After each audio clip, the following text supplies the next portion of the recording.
Genesis chapter 9, verse 13. We are building on the prior video on verse 12, where we saw God now making a promise to have a sign of the covenant that he has put in place. And so now we found out what exactly is this sign of the Noahic covenant. Of course, you know it to be the rainbow, but let's see how it looks in the Old Greek. Tataxon mu tithemi, inte nephele. Ke estais semeon diathekes anameson emu kaites ges.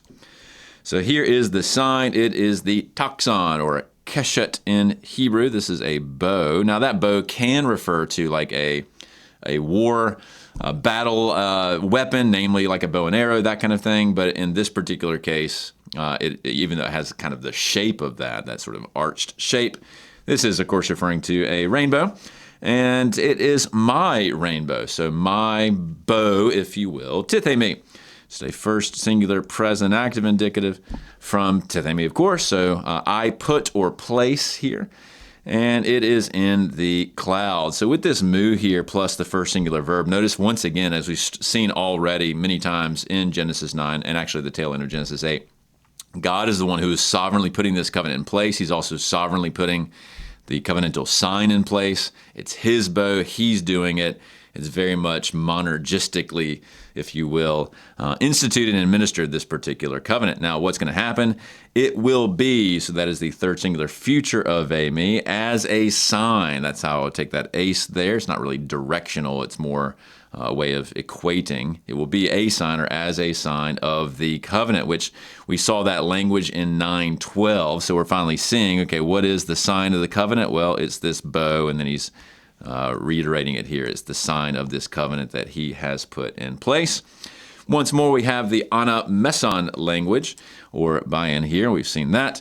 That often in this sort of sequence, it doesn't always refer to this, but in this particular sequence, is dictating who are the different parties to the covenant. So between is a good translation. So between me and the earth. That's kind of interesting. Previously, the covenant has been sort of between God himself and, say, Noah, or Noah and his family, or perhaps the living beings. But in this case, we clearly see there's a broader creational aspect of this covenantal sign, because in this case, it's the covenant that is between me and the earth. So the Noahic covenant is quite complicated, because on the one hand, it's with Noah and his offspring, a continuation of the covenant of grace. On the other hand, it's also a creational covenant whereby God's not going to flood things again and destroy it that way. He's going to provide for the seasons and all of that. We've seen that in prior verses. So there's a pretty interesting sort of feature to the Noahic covenant in that regard, which is perhaps why the sign itself is a very nature-based sign as opposed to, say, a bloody sacrifice, because it's reminding us, a rainbow comes after the rain, and it's in the clouds. God had destroyed things through this flood of the rain. And so now the rainbow is going to become this sign that God is not going to do that again. The rain's end, if you will. The rainbow comes out. God has purposes for the continuation of creation in some sort of sustainable way until a different kind of final judgment. So there's actually quite a lot of interesting implicit theology here with the rainbow.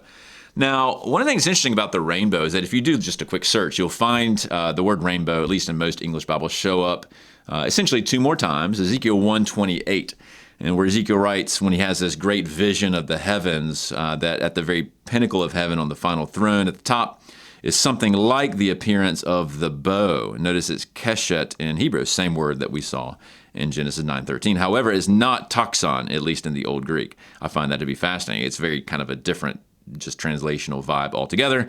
But we find out that it is the bow that is in the cloud on the day of rain, so clearly referring to a rainbow. Such was the appearance of the brightness all around. So there's apparently a rainbow kind of thing going on in Exodus 1 around the throne room. Whether that actually makes a direct connection to the Noahic covenant itself is debated, but I thought I'd at least point it out.